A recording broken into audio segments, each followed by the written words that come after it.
మన సినిమాని ఏ స్వీట్తో పోల్చి ఇలా ఉండబోతుంది అంటే మనకు ఒక గారె, పులిహోరే, అన్ని రకాల ఎలిమెంట్స్, షడ్రుచుల భోజనం అంటారు కదా. కామెడీలో ఆ ఫ్రెష్నెస్ ని how do you manage Anil గారు? ఆపరేషన్ లాంటిదే. అంత ఈజీగా ఎలా చేస్తారు అన్నది ఎవరికి అర్థం మీకు అనిపిస్తుంది కానీ దాని వెనక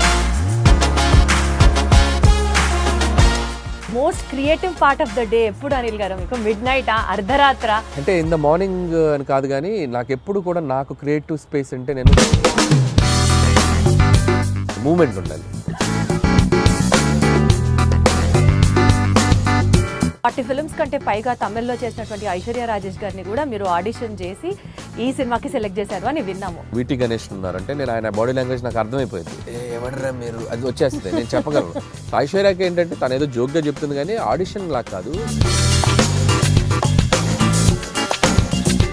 ఇప్పుడు ఉపేంద్ర లమ్హాన్ ఆయన ఉన్నారు, ఆయన యానిమల్లో చేశారు. యానిమల్లో చేసినప్పుడు ప్రెస్ మీట్ పెట్టి చేస్తా.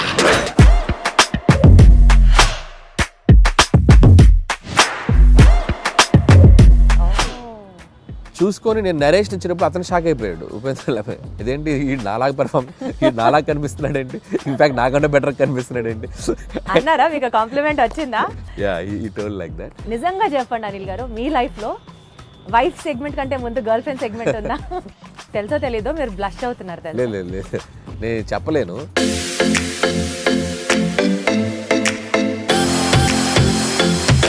సీనియర్ లెవెల్ ఆఫ్ హీరోస్ ప్రస్తావన వచ్చింది కాబట్టి యాక్చువల్లీ ఇప్పుడు ఉన్న ట్రెండీ డైరెక్టర్స్లో మీరు కానీ డైరెక్టర్ బాబీ గారు కానీ ఒక్క తరం హీరోస్తోనే ఎందుకు చేస్తున్నారు, not with the latest and of the heroes?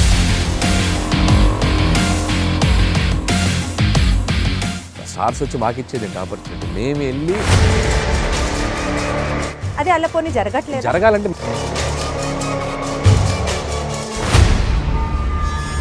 మీకున్న కామెడీ సెన్స్ ఆఫ్ టైమింగ్ కి, చిరంజీవి గారికి ఉన్న కామెడీ సెన్స్ ఆఫ్ టైమింగ్ కి మీరిద్దరూ కలిసి ఒక ప్రాజెక్ట్ చేస్తే it would be in still more next level అని అనిపిస్తున్న నేపథ్యంలో అసలు దాని గురించి ఎప్పుడైనా ట్రై చేశారా, ఆలోచన చేశారా? ఒక 2-3 సార్లు అనుకున్నాము. సో బిఫోర్ సంక్రాంతికి వస్తున్నాం కూడా మెటీరియలైజ్ అయ్యేదాకా వెళ్ళి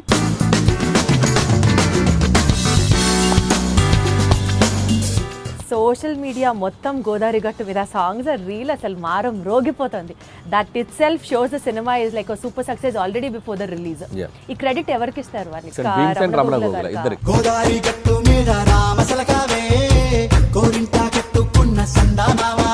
సో ట్యూన్ లేకపోతే ఆ సాంగ్ లేదు, రమణ గోగుల గారు పాడకపోతే ఆ రీచ్ లేదు.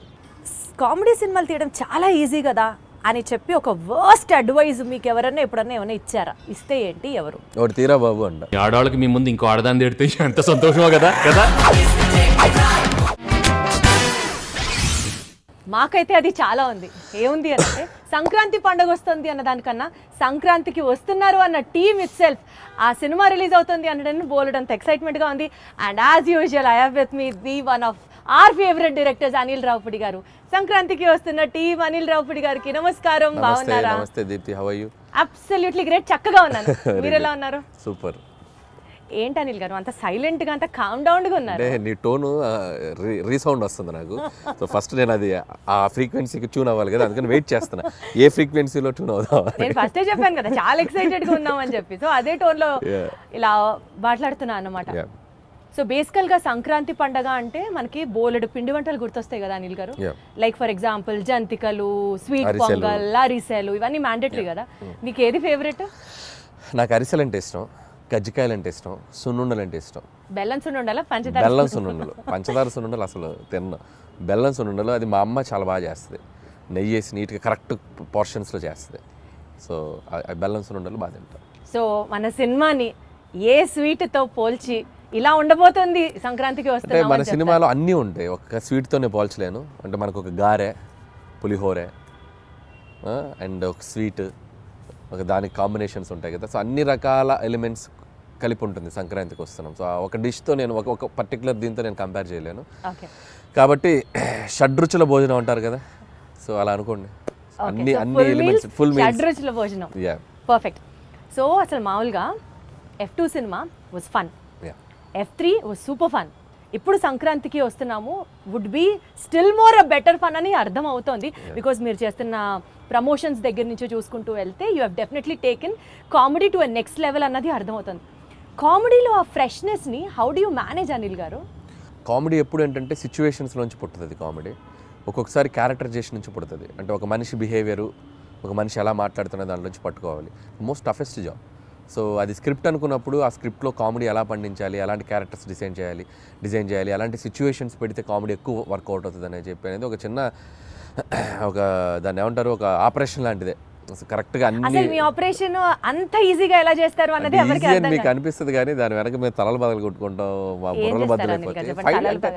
అంటే టీంతో మాట్లాడుతూ ఉంటాం. ఒక్కోసారి పండుద్ది సీన్, ఒక్కోసారి పండదు, బాగా రాలేదనుకుంటే ఇంకేదో కావాలని చెప్పి ఇక జనాలను నవ్వించడానికి ఎన్ని ఎఫర్ట్స్ పెట్టాలి అన్ని ఎఫర్ట్స్ పెట్టాలి కదా. అది ప్రీ ప్రొడక్షన్లో జరుగుతుంది, స్క్రిప్ట్ రైటింగ్లో జరుగుతుంది.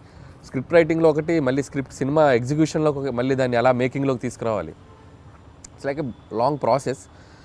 బట్ నా వరకు నేను ఏంటంటే పర్సనల్గా బాగా ఎంజాయ్ చేస్తాను ఆ ఫేజ్ని. ఎందుకంటే నాకు బేసిక్గా కామెడీ ఇష్టం కాబట్టి. అంటే మీరు ఎట్లా జనాల్లో చూసి దిస్ పర్టికులర్ క్యారెక్టర్ మనకు వర్కౌట్ అవుతుంది అని దాని మీద వర్కౌట్ చేస్తారా? 100% ఎక్కువగా అబ్జర్వేషన్ ఉంటుంది. సో మనుషుల్ని ఎక్కువగా అబ్జర్వ్ చేస్తాను. అబ్జర్వ్ చేసినప్పుడు దాంట్లో నుంచి వచ్చే బిహేవియర్స్ ఎక్కువ క్యాచ్ చేస్తాం. అవి మనం సృష్టించడానికి, అంటే ఇప్పుడు సినిమా అనేది ఒక ఇమాజినేటరీ వరల్డ్ కదా. సో మనం అన్ని పాత్రలు మనం సృష్టించాలి, ఒక ప్రపంచాన్ని క్రియేట్ చేయాలి. అది చిన్న సినిమా అవ్వండి, పెద్ద సినిమా అవ్వండి. సో ఆ క్రియేట్ చేసేటప్పుడు మన చుట్టూ ఉన్న పాత్రలు, మనం ఎక్కడో చూసిన పాత్రలు కొన్ని తగులుతూ ఉంటాయి. కామెడీకి అవి ఎక్కువ తగులుతాయి. సో అది most creative part of the day ఎప్పుడు అనిల్ గారు మీకు? మిడ్ నైట్, అర్ధరాత్ర, మధ్యాహ్నం పూట, తెల్లవారుజామున? When will it be? అంటే ఇన్ ద మార్నింగ్ అని కాదు, కానీ నాకు ఎప్పుడు కూడా నాకు క్రియేటివ్ స్పేస్ అంటే నేను మ్యూజిక్తో ఎక్కువ ఉన్నప్పుడు బాగా వస్తుంది ఐడియాస్. అంటే journey, any journey is biggest నాకు క్రియేటివ్ స్పేస్. ఒక ప్లేస్కి వెళ్ళిపోయి లేదు, కార్లో అట్లా రాదు. కార్లో వెళ్తుండాలి, మూమెంట్ ఉండాలి. ఫ్లైట్లో ఉండొచ్చు, ట్రైన్ అవ్వచ్చు, బస్ అవ్వచ్చు. సో ఎనీ జర్నీ ఉంటే ఆ జర్నీలో నేచర్ అలా మూవ్ అవుతున్నప్పుడు ఆ సాంగ్స్ వింటున్నాను. సో అక్కడ నాకు కొద్దిగా ఐడియాస్ ఎక్కువ జనరేట్ అవుతాయి. యాక్చువల్లీ మీరు చేసే కామెడీ టైమింగ్ మూవీస్లో ఈవీవి సత్యనారాయణ గారి టైమింగ్తో, కామెడీ టైమింగ్తో చాలామంది రిలేట్ చేసుకుంటుంటారు. Because your stories will have comic content in it and also human values ఉంటాయి. ఫన్ చుట్టూరు ఆ సినిమా అంతా తిరుగుతూ ఉంటుంది. ఇలాంటి కోరిలేషన్ మీకు ఎవరైనా ఎప్పుడైనా చెప్పినప్పుడు would you feel great about itself? 100% it's the biggest compliment for me. And నేను ఇన్స్పైర్ అయిన డైరెక్టర్స్ వాళ్ళు. So always like Jandhyala garu and EVV గారు అండ్ ఎస్వి కృష్ణారెడ్డి గారు, ఈ ముగ్గురు డైరెక్టర్స్. సో 90sలో నేను చిన్నపిల్లగా ఉన్నప్పుడు వాళ్ళ సినిమాలు ఏవైతే, జంధ్యాల గారు 2 ఆనా పెళ్ళంట, చూపులు కలిసిన శుభవేళ, బావా పన్నీరు, అండ్ ఈవీవి గారు ఆలిబాబా విధంగా, జంబలగడి పంప, అప్పులప్పారు, ఇవన్నీ నాకు ఇట్స్ లైక్ నేను యాక్షన్ సినిమాలు, హీరోల సినిమాలు ఎంత బాగా చూసేవాడినో VHS క్యాసెట్లు తెచ్చి వీళ్ళ సినిమాలు అన్నీ చూసేవాడిని. సో యాక్షన్ సినిమా థియేటర్లో ఒకసారి చూసేవాడిని, VHS క్యాసెట్లో వీళ్ళ సినిమాలు 1-10 సార్లు చూసేవాడిని. సో ఆ ఇంపాక్ట్ మీ మీద బాగా ఎక్కువ ఉంది. అంటే చూడటమే కాదు, ఆ సినిమాలో సీన్స్ ప్రాక్టీస్ చేసేవాడిని నేను వెళ్ళి. సో స్కూల్కి వెళ్ళి ఫ్రెండ్స్ తోటి చెప్పేవాడిని. సో జంబలగడి పంప సినిమా ఉంది, ఫ్రమ్ టైటిల్ కార్డ్ నుంచి ఎండ్ వరకు నరేషన్ ఇచ్చేవాడిని. అప్పులప్పారావు నరేషన్ ఇచ్చేవాడు. అంటే వెళ్ళిపోయేది సినిమా. వెళ్ళిపోయి అలా చెప్పడం వల్ల ఏంటంటే తెలియకుండా మనం 10 సార్లు పాట పాడటం స్టార్ట్ చేస్తే ఆటోమేటిక్గా మనకి సంగీతం అలవాటు అవుద్ది. కరెక్ట్. సో అదేమో మరి చిన్నప్పుడు నేను ఎక్కువ ప్రాక్టీస్ చేయడం వల్ల ఒక క్రియేషన్, ఒక కామెడీ క్రియేట్ చేయడం, లేకపోతే సిచ్యువేషన్ మాట్లాడటం, ఒక డైలాగ్ అల్లటము, అలాంటిది అది నాకు అనిపిస్తుంది. బట్ బేసికల్గా కూడా అంటే స్క్రీన్ మీదే కాకుండా బయట కూడా మీరు అంతే comedy kind of a person? 100%. లేదు 100%. చాలా లైవ్లీగా ఉంటాను నేను. నా చుట్టూ ఉన్న మనుషులు ఎప్పుడు నవ్వుతూనే ఉంటారు, నవ్వుతూ మాట్లాడుతూ ఉంటాను నేను. సో సీరియస్గా ఉండేది చాలా తక్కువ. అది బేసిక్గా నేచరే అంత. అది ఉండటం వల్లనేమో అది రిఫ్లెక్ట్ అవుతుంది సినిమాలో. మీరు దిల్ రాజు గారిని కిడ్నాప్ చేశారా, ఆయన మిమ్మల్ని క్యాప్చర్ చేశారా? మీరిద్దరి మధ్యలో బాండింగ్ ఎంత స్ట్రాంగ్ ఉందంటే మీరు ఆయన సినిమాలే చేస్తున్నారా? Any specific reason for that? అదేం లేదండి, కంఫర్ట్. సో లాస్ట్ 8 ఫిలిమ్స్ అదేం లేదు, నేను లాస్ట్ 8 ఫిలిమ్స్లో majority of the films Raju గారితో చేశాను. ఎగ్జాక్ట్లీ. సో 2 ఫిలిమ్స్ బయట చేశాను. అనిల్ సుంకర్ గారితో Sarileru, Pataas first NTR Arts చేశాను, తర్వాత షైన్ స్క్రీన్స్ సాహుతో చేస్తాను, నెక్స్ట్ కూడా మళ్ళీ సాహుకి చేస్తున్నాను. సో ఇప్పుడు ఐఎమ్ ఆల్టర్నేటివ్గా ఒకటి బయట చేస్తూ వస్తున్నాను. సో రాజుగారితో ఉండే ప్లస్ పాయింట్ ఏంటంటే ఇట్స్ లైక్ వాళ్ళతో జర్నీ ఉండడం వల్ల లైక్ ఫ్యామిలీ బాండింగ్ ఏర్పడిపోయింది. ఒక ఫ్యామిలీ బాండింగ్ వచ్చినప్పుడు ఏంటంటే నేను ఒక కనెక్ట్ అయితే నేను అంత త్వరగా వదిలిపెట్టే మనిషిని కాదు నేను. సో రియల్ లైఫ్లో అంతే. అండ్ ఎమోషనల్ కనెక్ట్ ఎక్కువ, ఒకరితో కంఫర్ట్ అంటే ఒక కనెక్షన్ వచ్చాక గబుక్కుని ఇంకొకరి దగ్గరికి వెళ్ళలేను నేను, ఓన్ చేసేసుకుంటాను. ఇప్పుడు మళ్ళీ సాహు ఉన్నాడు, షైన్ స్క్రీన్స్ కనెక్ట్ అయిపోయాడు. సో మళ్ళీ అతనితో సినిమాలు చేస్తూ బాగా దిల్ రాజు గారితో కనెక్ట్ అయిన కాన్సిక్వెన్స్ ఏంటి? అంటే లేదు పటాస్ సినిమాకి అండ్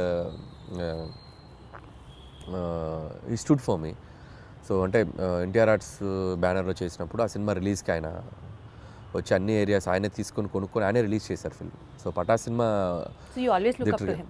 యా. సో ఇప్పుడు ఎన్టీఆర్ ఆర్ట్స్ నాకు ఎంత నిలబడిందో, సో కళ్యాణ్ రామ్ గారు సినిమా నా మీద డబ్బులు పెట్టి తీశారు. అదే సినిమాని మార్కెట్లోకి తీసుకెళ్ళిన వ్యక్తి, డిస్ట్రిబ్యూట్ చేసి ఆ సినిమాని అంతే విధంగా జనాల్లోకి తీసుకెళ్ళిన ప్రొడ్యూసర్ ఆయన. ప్రొడ్యూసర్ కూడా డిస్ట్రిబ్యూషన్ కూడా ఉంది కదా వాళ్ళకి. సో అక్కడ నుంచి బాగా ఎంకరేజ్ చేసేవాళ్ళు నన్ను. సో అక్కడ స్టార్ట్ అయింది జర్నీ. తర్వాత ఆల్మోస్ట్ 4-5 ఫిల్మ్స్ అక్కడే చేయటం. సో ఇప్పుడే భగవంత్ కేసరికి బయటకు వచ్చాను నేను. సో సర్లేరుకి ఒకటి బయట చేశాను, భగవంత్ కేసరికి మళ్ళీ షైన్ స్క్రీన్ చేయటం. మళ్ళీ నాకు షైన్ స్క్రీన్స్ కూడా సాహుతో అదే బాండింగ్ ఉంది ఇప్పుడు. సో సాహుతో కూడా ఫిల్మ్స్ చేస్తాను ఇప్పుడు మళ్ళీ నెక్స్ట్. గాట్ ఇట్ 40 ఫిల్మ్స్ కంటే పైగా తమిళ్లో చేసినటువంటి ఐశ్వర్య రాజేష్ గారిని కూడా మీరు ఆడిషన్ చేసి ఈ సినిమాకి సెలెక్ట్ చేశారు అని విన్నాము. అంటే you were so particular about the character, లేదా ఆవిడ చేయగలరా చేయలేరా అన్నట్ట మీకు డౌట్ ఉందా? అంటే ఆడిషన్ అని కాదు కానీ లుక్ టెస్ట్ చేసాం. లుక్ టెస్ట్ చేసినప్పుడు నా భయం ఏంటంటే ఐశ్వర్య రాజేష్ తెలుగు అమ్మాయి, అద్భుతమైన పెర్ఫార్మర్. సో ఒకసారి యాక్సెంట్ ఎలా పలుకుతుందో తెలుసుకుంటే, తన బాడీ లాంగ్వేజ్ నేను అడాప్ట్ చేసుకుంటే, నేను రాసేటప్పుడు నాకు ఇంకా ఈజీ అవుతుంది. సో నేను ఇప్పుడు వీటి గణేష్ ఉన్నారంటే నేను ఆయన బాడీ లాంగ్వేజ్ నాకు అర్థమైపోయింది. ఎవడరా మీరు, అది వచ్చేస్తుంది, నేను చెప్పగలను, మాడ్యులేట్ చేయగలను. సో అలా ఒక్కొక్క హీరో, ఇప్పుడు నరేష్ గారు ఉన్నారు, రాజేంద్ర ప్రసాద్ ఉన్నారు, ఒకసారి వాళ్ళతో నేను పట్టుకున్నానంటే నేను అది ఈజీ అవుద్ది నాకు రాయటానికి. సో ఐశ్వర్యకి ఏంటంటే తను ఏదో జోక్గా చెప్తుంది కానీ ఆడిషన్ లాగా కాదు, తన బాడీ లాంగ్వేజ్ తనది ఎలా ఉంటుందో నాకు రీడ్ అవ్వాలి ఇక్కడ మైండ్కి. సో అందుకని ఒక 2-3 డైలాగులు ఎలా చెప్తుంది, సారీ బా, మీరు ట్రైలర్లో చూస్తారు కదా, లవ్ యూ బా, ఆ భావాన్ని ఎలా పలుకుతుంది, యాక్సెంట్ చెప్పగలుగుతుందా లేదా అనేది చూసుకున్నాం. సో బేసికల్గా మీరు మనుషుల్ని స్టడీ చేసేస్తారు, బాడీ లాంగ్వేజ్ని అర్థం చేసేసుకుంటారు. యూ హ్యావ్ దట్ అప్పుడు ఈజీ అవుతుంది. ఇప్పుడు ఉపేంద్ర లమ్హాన్ ఆయన ఉన్నారు, ఆయన యానిమల్లో చేశారు. యానిమల్లో చేసినప్పుడు నాకు విపరీతంగా నచ్చిన క్యారెక్టర్. నేను సందీప్ రెడ్డి వంగతో కూడా దాదాపు చాలాసేపు మాట్లాడి ఆయన నంబర్ తీసుకొచ్చాను నేను. యానిమల్ ఇంటర్వెల్లో వస్తాడు, బొమ్మలు అమ్ముకునేవాడిని అనుకుంటున్నారా అనేది విచిత్రమైన టైమింగ్ ఉంటుంది అది నాకు భలే చూడగానే భలే అనిపించింది నాకు. అరే భలే పెక్యులర్గా ఉన్నాడు ఇతను అని తీసుకొచ్చి నేను ఆ సినిమా యానిమల్ ఒక 10 సార్లు చూసా ఆయన బాడీ లాంగ్వేజ్ని క్యాప్చర్ చేసుకోవడానికి. చూసుకొని నేను నరేషన్ ఇచ్చినప్పుడు అతను షాక్ అయిపోయాడు, ఉపేంద్ర లమ్హాన్, ఇదేంటి ఈ నాలాగా పెర్ఫార్మ్, ఈ నాలాగా కనిపిస్తున్నాడు ఏంటి, ఇన్ఫాక్ట్ నాకంటే బెటర్ కనిపిస్తున్నాడు ఏంటి అన్నారా? మీకు కాంప్లిమెంట్ వచ్చిందా? యా, ఈ టోల్ లైక్ దట్. సో నేను ఆ బాడీ లాంగ్వేజ్ని ఓన్ చేసుకోవడం వల్ల ఆ మిమిక్రీ చేయడం ఒక ఇది ఉంది కాబట్టి నాకు ఈజీ అవుతుంది క్యారెక్టర్స్తో రాయటానికైనా పెర్ఫామ్ చేయించడానికైనా. అప్పుడు నాది వాళ్ళ మీద రుద్దటం కంటే వాళ్ళ దాన్ని బెటర్గా అడాప్ట్ చేసుకుని దాన్ని బెటర్ చేయడం ఉన్నప్పుడు ఎప్పుడు ప్లస్ అవుతుంది. ఏమన్నా స్కెచ్ అసలు ఏమన్నా sketch. Meenakshi such a beautiful heroine. ఇప్పటి వరకు తను చేసిన ఫిల్మ్స్లో తన క్యారెక్టర్కి తగ్గ స్కోప్ రాలేదు అని ఒక చిన్న పాయింట్ ఉండింది. ఈ సినిమాలో how you going to show it her? So Meenakshi బేసికల్గా వెరీ డెడికేటింగ్గా చేసే అమ్మాయి. అండ్ ఇద్దరు అమ్మాయిలు వెరీ గ్రౌండెడ్. నేను చేసిన అన్ని సినిమాల్లో బెస్ట్ యాక్టర్స్ వీళ్ళిద్దరు, I can say proudly. So very down to earth and very friendly, చాలా పెద్ద open statement, very friendly. And like A time చెప్పినా, ఏ సినిమాకి అంతసేపు ఉండాలన్నా, నైట్ ఎక్స్టెండ్స్ అయినా, నో కంప్లైంట్స్ అట్ ఆల్. గుడ్డులా కష్టపడతారు సినిమా కోసం ఎంత దూరమైనా కష్టపడేటువంటి మెంటాలిటీ ఉన్న అమ్మాయిలు ఇద్దరు. అండ్ వెరీ జెన్యూన్ సోల్స్ అనమాట. సో అందుకని వాళ్ళకి అందుకే మీరు అన్నట్టు మీనాక్షికి లక్కీ భాస్కర్ తనకి మంచి పాత్ర పడింది, బాగా చేసింది. అండ్ ఈ సినిమాలో కూడా తనకేంటంటే ఐశ్వర్య రాజేష్తో వచ్చేసి ఒక కంప్లీట్ ఇన్నోసెంట్స్, ఒక చదువు రాని ఒక పల్లెటూరు గబ్బలై ఒక వెంకటేష్ గారి వైఫ్గా ఉండి భర్తని విపరీతంగా ప్రేమించి పక్కన ఆడగాలి సోకితే చాలు ఫ్రస్ట్రేట్ అయ్యి పొసెసివ్గా ఫీల్ అయ్యే అమ్మాయి లైఫ్లో. అమ్మో భర్తకి ఒక ఎక్స్ గర్ల్ ఫ్రెండ్ ఉండటం అనేది ఒక షాకింగ్ ఆ అమ్మాయికి. ఆ అమ్మాయి ఎలా డీల్ చేస్తుంది అనేది ఆ అమ్మాయి క్యారెక్టర్. మీనాక్షిది వచ్చేసరికి దానికి బౌన్స్ అవ్వాలి, ఆ అమ్మాయి క్యారెక్టర్కి బౌన్స్ అవ్వాలి. సో మీనాక్షిది కూడా చాలా మంచి రోల్. అండ్ యాక్షన్ ఉంది, ఫస్ట్ ఒక 10 నిమిషాలు ఆ అమ్మాయికి ఒక ఫైట్ కూడా ఉంది. And police officer role. So glamour wise, cutout wise ఆ అమ్మాయిది కూడా సినిమాకి హెల్ప్ అవుతుంది ఇద్దరు. Got it. సో నిజ జీవితంలో ఉన్న సంఘటనలు తీసుకొని మీరు సినిమాల్లో అంటే the most delicate and sensitive element is what you pick up for your films అనుకుంటే నిజంగా చెప్పండి అనిల్ గారు, మీ లైఫ్లో వైఫ్ సెగ్మెంట్ కంటే ముందు గర్ల్ ఫ్రెండ్ సెగ్మెంట్ ఉందా? ఇవి చెప్తే కాపురాలు కూలిపోతాయి, చెప్పలేము. మీది కూడా లవ్ మ్యారేజ్ అనే విన్నాం. అంటే ప్రతి వాళ్ళకి ఎక్కడో ఒక చోట ఒక లవ్ స్టోరీ ఉంటుంది. అది 10th క్లాస్ నుంచి ఇంటర్లో ఉండొచ్చు, ఇంటర్ టు ఇంజనీరింగ్ ఉండొచ్చు, ఇంజనీరింగ్లో ఉండొచ్చు, లేకపోతే సాఫ్ట్వేర్ మీకు ఎక్కడ ఉందన్నది నేను జాబ్ చేసి ఉండొచ్చు. తెలుసుకోవాలనుకుంటున్నాను. అది నేను అవి చెప్తే ఇక నా లైఫ్ బయోపిక్ నేను తీసుకోవాలి. అనిల్ గారు మీకు తెలుసో తెలీదో మీరు బ్లష్ అవుతున్నారు తెలుసా? లేదు నేను చెప్పలేను. సో మా వైఫ్కి తెలుసు నాకేముందో, కాబట్టి నేను పబ్లిక్గా చెప్పలేను. అండ్ ప్రతి ఒక్కరికి ఉంటుంది. అందుకే నేను తీసుకున్న ఎలిమెంట్ F2 కానీ, అండ్ F2 కూడా ఇట్స్ లైక్ వైఫ్ హస్బెండ్ మధ్య ఉండే క్యూట్ రిలేషన్షిప్లో ఉండే చిన్న చిన్న fun things, problematic things discuss చేయడం వల్ల that become a very very big hit. ఇప్పుడు కూడా ఏంటంటే ప్రతి మనిషి, ప్రతి ఒక మగాళ్ళ లైఫ్ అవ్వచ్చు, అమ్మాయిలకు కానీ ఎక్కడో చోట ఒక పాస్ట్ ఉంటుంది. సో ఆ పాస్ట్ని మనం బ్యూటిఫుల్గా డ్రైవ్ చేస్తే ఎలా ఉంటుంది, సో దానివల్ల ఉండే ప్రాబ్లమ్స్ని ఎలా మనం చెప్తే ఎలా ఉంటుంది అంటే మీ నిజ జీవితాన్ని రెప్లికేట్ లేదు. చేశారా నా అన్నది నిజ what జీవితం I కాదు, wanted. ఇది అందరికీ మంది కనెక్ట్ అయ్యే ఎలిమెంట్. సో నాది ఉండేది తక్కువ ఉండొచ్చు, ఇంకోటికి ఎక్కువ ఉండొచ్చు, అంటే మీకంటూ ఉంది, ఎవరికైనా ఉంటుంది అంటాను. ఇట్స్ లైక్ అందులో మీరు ఉన్నారంటున్నా. నాకు అంత పెద్ద లవ్ స్టోరీ లేదు, అది నా వైఫ్కి తెలుసు కాబట్టి ఇబ్బంది లేదు. నాకు పెద్ద లవ్ స్టోరీ లేదు, అస్సలు లేదు. నాకు లవ్ స్టోరీ ఉంటే ఇప్పటికి నేను 10 లవ్ స్టోరీలు తీయాలి. మీరు గమనించండి, ప్రతి వాడి జీవితం వాడు తీసే సినిమాలో రిఫ్లెక్ట్ అవుద్ది. ఏ డైరెక్టర్కైనా తన పర్సనల్ లైఫ్లో జరిగిన ఇన్సిడెంట్స్ ఎక్కువగా రిఫ్లెక్ట్ అవుతాయి. నాకు మ్యారేజ్కి ఎక్కువ రిఫ్లెక్ట్ అవుతాయి, మీరు గమనించారో లేదు. నేను తీసే సినిమాలో మ్యారేజ్ ఫేజ్ ఎక్కువ ఉంటుంది, హస్బెండ్ వైఫ్ ఫేజ్ ఎక్కువ ఉంటుంది, కాబట్టి అది మెజారిటీ పార్ట్ ఉంది. నాకు లవ్ స్టోరీ ఉంటే ఈ పార్ట్ నేను అద్భుతమైన లవ్ స్టోరీ తీయాలి నేను, మీకు అర్థమైందా? సో కాబట్టి లాజికల్లీ చెప్తున్నాను నేను. సో నా లైఫ్లో కామెడీ ఎక్కువ ఉంటుంది, ఎంజాయ్మెంట్ కామెడీలో ఎక్కువ చూస్తా, సెటారిక్ ఫన్ చేయటం దీంట్లో ఎక్కువ చూస్తాను. కాబట్టి నేను తీసే సినిమాలు ఎక్కువగా ఫన్ బేస్డ్ ఉంటుంది. So I'm fun loving person. కాబట్టి వెంకటేష్ గారికి ఈ స్టోరీ చెప్పిన వెంటనే డిడ్ యూ యాక్సెప్ట్ ఇట్ అండి? అంటే ఈజీగా అనిపించిందా మీకు ఆయనకి చెప్పడం? లేదు, ప్రతి లైన్ వెంకటేష్ గారికి నాకు ఒక చిన్న ఈక్వేషన్, మా ఇద్దరికి ఒక ట్యూనింగ్ ఉంది. సో అనిల్ బాగా తీయగలరనే నమ్మకం వెంకటేష్ గారికి ఉంది. వెంకటేష్ గారు నన్ను బిలీవ్ చేస్తారో, ఆయనకి ఎలాగైనా ఒక పెద్ద హిట్ ఇవ్వాలనే ఒక కాన్ఫిడెన్స్ నాకు ఉంటుంది. బట్ ఈ ఆల్వేస్ లైక్ ఎంత ఫ్రెండ్లీగా ఉంటాడో అంతే గైడెన్స్ ఉంటుంది ఆయన నుంచి. సో ఎక్కడ కూడా స్క్రిప్ట్ ఎటువైపు వెళ్తున్నా కూడా అనిల్ అది చూసుకోమ్మా, ఇది చూసుకోమ్మా, ఇది చేయి, అది చేయి అని చెప్పి గైడెన్స్ బాగా చేస్తారు ఆయన. అలా అని వచ్చి నన్ను ఇన్సిస్ట్ చేయరు, ఇది పెట్టు అని ఇన్సిస్ట్ చేయరు. ఆ గైడెన్స్ ఎప్పుడు సీనియర్ యాక్టర్స్ బాలయ్యబాబు గారని, వెంకటేష్ గారు కానీ, సో వాళ్ళ గైడెన్స్ అనేది ఇన్ని సినిమాలు చేశారు కాబట్టి వాళ్ళు చూడని స్క్రిప్ట్స్ కాదు, వాళ్ళు చూడని బ్లాక్ బస్టర్స్ కాదు. సో అవి మనం కరెక్ట్గా ట్యాప్ చేయగలిగితే సినిమాలు ఇంకా నెక్స్ట్ లెవెల్కి వెళ్తాయి. సో ఆ గైడెన్స్ ఎప్పుడు ఉంటుంది. సీనియర్ లెవెల్ ఆఫ్ హీరోస్ ప్రస్తావన వచ్చింది కాబట్టి యాక్చువల్లీ ఇప్పుడు ఉన్న ట్రెండీ డైరెక్టర్స్లో మీరు కానీ, డైరెక్టర్ బాబీ గారు కానీ, లేకపోతే గోపిచంద్ మల్లిన్ గారు కానీ, మీరందరూ ఇప్పుడు కెరియర్ పీక్లో ఉన్న డైరెక్టర్స్ అని అనుకుంటే ఒక్క తరం హీరోస్తోనే ఎందుకు చేస్తున్నారు, not with the latest and of the heroes? Because వాళ్ళందరూ పాన్ ఇండియా మూవీస్ చేస్తూ బిజీగా ఉన్నారు, మనకు ఆపర్చునిటీ ఇవ్వలేదు అని ఎప్పుడైనా రిగ్రెట్స్ లాగా అనిపించింది? ఎందుకు రిగ్రెట్? హ్యాపీగా వాళ్ళు పాన్ ఇండియా రేంజ్కి వెళ్ళి తెలుగు మార్కెట్ని పెంచి వాళ్ళు బిజీగా ఉండి ఫుల్ టాలీవుడ్ కలెక్షన్స్ అంటే చేయొచ్చు కదండి. వాళ్ళు ఇవ్వాల్సింది కాదుగా, మేము వాళ్ళని ఎగ్జైట్ అయ్యే కంటెంట్ చెప్పాలి, వైస్ వర్సా. స్టార్స్ వచ్చి మాకు ఇచ్చేది ఏంటి ఆపర్చునిటీ, మేము వెళ్ళి వాళ్ళని ఎగ్జైట్ చేయాలి. అది అల్లపోని జరగట్లేదు. జరగాలంటే మేము వెళ్ళి ఎఫర్ట్స్ పెట్టి ఒక కథ, ఇప్పుడు స్కేల్ పెరిగింది, స్పాన్ పెరిగింది. సో అంత స్పాన్ స్కేల్ మేము వెళ్ళి కథలు రాయాలి. నేను ఆ కథ రాసి వెళ్తే అద్భుతం. ఇప్పుడు ఎన్టీఆర్ గారు నాకు బాగా తెలుసు. టు బీ హానెస్ట్, తారక్ గారితో నేను ఒక 2-3 సినిమాలు చేయాలని దగ్గర దాకా వెళ్ళి మెటీరియలైజ్ అవ్వలేదు. సో నేనంటే ఇష్టం ఆయనకు బాగా. వాళ్ళని ఎగ్జైట్ చేయాలి మేము వెళ్ళి. సో ఆ ఎగ్జైట్ చేసే కథలు దొరికినప్పుడు ఆబ్వియస్గా చేస్తారు. మహేష్ గారితో చేశాను నేను, సర్లే నీకు బిగ్గెస్ట్ హిట్ కదా మహేష్ గారితో. బట్ ఇప్పుడు మళ్ళీ అలాంటి కథలు చేయలేము మహేష్ గారితో. వాళ్ళు ఏంటంటే ఇప్పుడు వాళ్ళు నెక్స్ట్ లెవెల్కి వెళ్ళిపోతున్నారు. సో మార్కెట్ పెరిగినప్పుడు, సో మల్టీ లాంగ్వేజ్, అన్ని లాంగ్వేజ్లకి సరిపడా నేషన్ వైడ్ తీయాలంటే దానికి తగ్గ కంటెంట్, దానికి తగ్గ స్కేల్, దానికి తగ్గ వరల్డ్ క్రియేట్ చేయాలి. సో అనుకుంటే చేయొచ్చు. But as of now we're comfortable this అని నేను అనుకుంటున్నాను. నేను ఈ ఫేజ్లో నాకు ఇది చాలా బాగుంది. ఖచ్చితంగా ఒక 3-4 ఏళ్ళ తర్వాత, 2-3 ఏళ్ళ తర్వాత ఖచ్చితంగా ఎప్పటికప్పుడు ప్లాన్ ఉంది, చేయాలిగా, అందరు హీరోలతో చేయాలిగా, ఖచ్చితంగా చేయాలి. చేస్తాం, డెఫినెట్గా చేస్తాం. మనకు అద్భుతమైన హీరోలు ఉన్నారు మార్కెట్లో. మీకున్న కామెడీ సెన్స్ ఆఫ్ టైమింగ్కి, చిరంజీవి గారికి ఉన్న కామెడీ సెన్స్ ఆఫ్ టైమింగ్కి మీరిద్దరూ కలిసి ఒక ప్రాజెక్ట్ చేస్తే it would be in still more next level అని అనిపిస్తున్న నేపథ్యంలో అసలు దాని గురించి ఎప్పుడైనా ట్రై చేశారా, ఆలోచన చేశారా? ఒక 2-3 సార్లు అనుకున్నాము. సో బిఫోర్ సంక్రాంతికి వస్తున్నాం కూడా మెటీరియలైజ్ అయ్యేదాకా వెళ్ళి మెటీరియలైజ్ అవ్వలేదు డ్యూ టు కొన్ని ప్రాక్టికల్ ప్రాబ్లమ్స్ వల్ల. హోప్ సో కమింగ్ సూన్ అలాంటి ఒక ఎగ్జైట్మెంట్ థింగ్ జరిగే అవకాశం ఉంది. సో అది too early to tell. So Chiranjeevi గారితో చేయాలని నాకు ఉంది. But still it is on the track అని అయితే అర్థమవుతుంది. ట్రాక్లో ఉంది, బట్ కన్ఫర్మేషన్ మనం ఇప్పుడే చెప్పలేము. ఎందుకంటే ఇన్ ద సెన్స్ అన్ని సెట్ చేసుకుని నాకు చెప్తే బాగుంటుంది. సో ముందే చెప్పడం వల్ల ఏంటంటే నేను కథ లేకుండా, కథ పూర్తిగా హీరోకి గారికి చెప్పకుండా, ఏ ఎగ్జైట్మెంట్ లేకుండా ఇది ఉంది అని నేను చెప్పలేను. ఇద్దరం ఎగ్జైట్మెంట్లో అనౌన్స్ చేసామనుకోండి, కిక్ వేరు. సో అందుకని అది అంతా మెటీరియలైజ్ అయ్యాక చెప్తే బాగుంటుంది. Still we're in it's very beginning స్టేజ్లో ఉంది. సో మీరు అన్నట్టు చిరంజీవి గారితో నేను అనేది చేయాలి అనుకున్న ఇది మాత్రం ఖచ్చితంగా డెఫినెట్గా మా ఇద్దరికి ఒక ఎంటర్టైన్మెంట్, ఆయనకి ఏం చేస్తే బాగుంటుందనే ఐడియా నాకుంది. అలాగే చిరంజీవి గారితో ఏం చేయాలి అనేది కూడా ఒక క్లియర్ పిక్చర్ ఉంది. సో డెఫినెట్గా it will be like wonderful. మీకంటూ ఫోకస్ ఆ విజన్ ఉంది కాబట్టి డెఫినెట్లీ అది ఎగ్జిక్యూట్ అవుతుంది వెరీ సూన్.